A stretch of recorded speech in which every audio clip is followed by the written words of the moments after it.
When Jacob opened his eyes, he was lying on the ground, the remnants of the smoke swirling away on the wind. The forest was silent, the air clear. He sat up slowly, his body aching, his mind blank. The stone was gone, reduced to dust in his hand. He had done it, he had destroyed the smoke. But as he stood and looked around, he realized something was wrong. The town of Hollowbrook was gone. The buildings, the streets, the people, everything had vanished. All that remained was an empty field, overgrown with weeds and wildflowers. Jacob staggered forward, his heart pounding.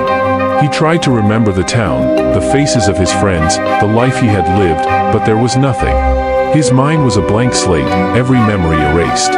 He was alone, completely and utterly alone, with no past, no future, no identity. He fell to his knees, a scream of despair tearing from his throat.